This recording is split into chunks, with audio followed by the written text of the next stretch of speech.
ایک ہے بلوچستان کا المیہ. یہ بلوچستان میں کیا ہوا؟ نواب اکبر بگٹی فیڈرل منسٹر بھی رہے, وہ گورنر پاکستان بھی تھے, وفاق کے حامی تھے. ایسے محب وطن شخص کو مروانے میں پرویز مشرف کا ہاتھ تھا. وہاں پرویز مشرف, ایک واقعہ تو آپ کو بھی پتا ہے, وہاں ایک لیڈی ڈاکٹر کے ساتھ زیادتی ہوئی ڈیرہ بگٹی میں, جس کا الزام کسی افسر پہ لگا.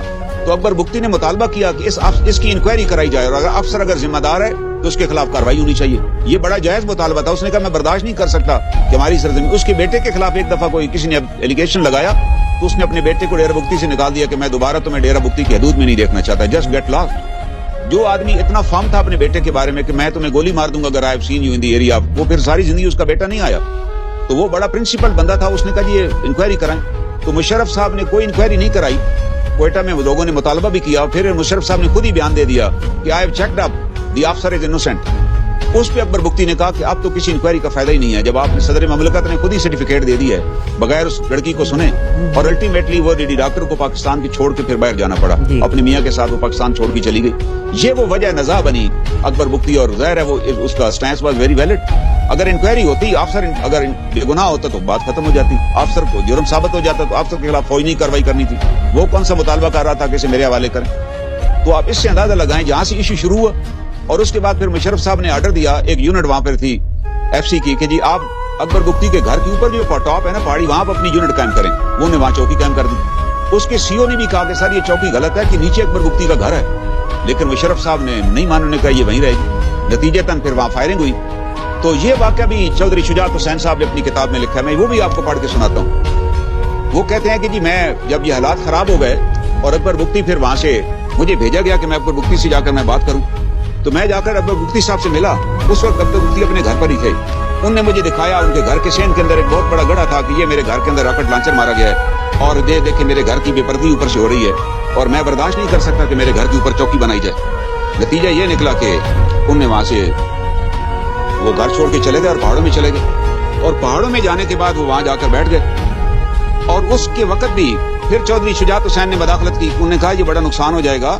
وہ کہتے ہیں کہ مجھے بڑا احساس تھا چودھری اس کا اکبر بگٹی کا, کیونکہ جب میرے والد صاحب اس بلوچستان کی جیلوں میں بھیجا گیا تو وہاں ایک آپشن دی گئی کہ ان کو راستے میں مروا دیا جائے. اکبر بگٹی گورنر تھے, انہوں نے کہا نو ہی از آور گیسٹ, ان کے ساتھ کچھ بھی نہیں ہوگا. تو نتیجہ یہ نکلا کہ وہ میرے پہ یہ احسان تھا, تو میں وہاں گیا, میں نے بات کی, اور Akbar Bugti agreed with me. یہ انہوں نے اپنی کتاب میں لکھا ہے. وہ مان گئے کہ میں آنا چاہتا ہوں پاکستان واپس. اور پھر یہاں سے ایک جہاز بھجوایا گیا میرے کہنے پہ, اور وہ جہاز جو تھا وہاں پہنچا. اکبر بگٹی نے مطالبہ کیا کہ پہلے تو وہ چوکی وہاں سے غائب کی جائے, اور وہ جہاز گیا. اور پھر الٹیمیٹلی ان کو جب وہ تیار ہو گیا کہ میں اسلام آباد آ جاتا ہوں اور صدر کے ساتھ مذاکرات کرتا ہوں, اس سے بڑی بات کیا تھی, اگر وہ اسلام آباد آ جاتے تو مذاکرات ہوتے, میٹر ختم ہو جاتا. لیکن ہوا کیا کہ وہ جہاز پھر وہاں سے واپس منگوا لیا گیا, اور اکبر بگٹی کو وہاں سے لانے سے انکار کر دیا گیا.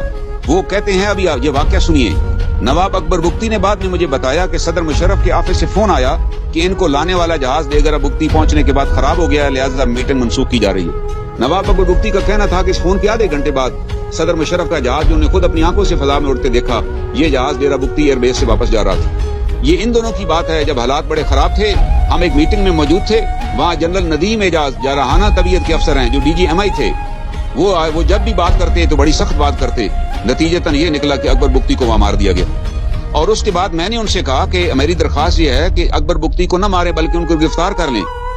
لیکن اور یہ میری بات کے باوجود وہاں اگلے دن آپریشن ہوا, اکبر بگٹی کو مار دیا گیا. اور اکبر بگٹی کے مرنے کے بعد اب دیکھیں وہاں کیا ہوا. میں دوبارہ گیا, میں نے کہا یہ بڑے افسوس کی بات ہے. یہ صفحہ نمبر 2221 کے اوپر وہ لکھتے ہیں کہ جنرل ندیم اعجاز نے تمام شرکاء کے سامنے صدر مشرف کو بتایا کہ کوئٹہ میں لوگ نواب اکبر بگٹی کے قتل پر بہت خوش ہیں اور مٹھائیاں بانٹ رہے ہیں. ہمیں یقین ہے کہ نواب اکبر بگٹی کے جنازے پر بھی لوگ نہیں آئیں گے. یہ انہوں نے کہا, اور صدر صاحب مان گئے. اب میں نے یہ بات سن کر ان کو کہا کہ میں ایک بات پنجابی میں کرنا چاہتا ہوں. تو جنرل صاحب نے کہا بتائیے. میں نے کہا جی محمد بخش صاحب نے کہا تھا کہ دشمن مرے تو خوشی نہ کریے, سجنا بھی مر جانا. تو مشرف صاحب نے کہا کہ مجھے بات آپ کی سمجھ آ گئی ہے, لیکن آپ دیکھیے. اور پھر جنازے کی بات آئی تو میں نے کہا جی جنازہ اس کا ہونا چاہیے, اس کو جنازہ کرنے دیں. تو مشرف صاحب نے کہا جی آپ کو پھر بھیج دیتے ہیں, آپ جنازہ اٹینڈ کرائیں.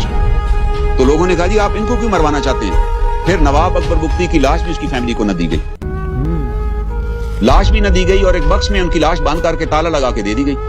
نتیجتاً اور اس طرح انڈر سرویلنس ان کو تدفین کر دی گئی. وہ آدمی جو گورنر رہ چکا تھا. اور اس کے بعد پھر کیا ہوا, اس کے بعد جناب 12,000 لوگ کوئٹہ بلوچستان میں مارے گئے, اور آج بھی بلوچستان میں لوگ مارے جا رہے ہیں. آج بھی میں آج کی بات کر رہا ہوں, روزانہ آپ اخبار اٹھا کر دیکھیں, خبر آتی ہے کہ جی آج آئی ڈی بلاسٹ ہو گئی, آج گاڑی تباہ کر دی گئی, آج فلاں ہو گیا, آج یہ ہو گیا. وجہ نواب اکبر بگٹی کا قتل.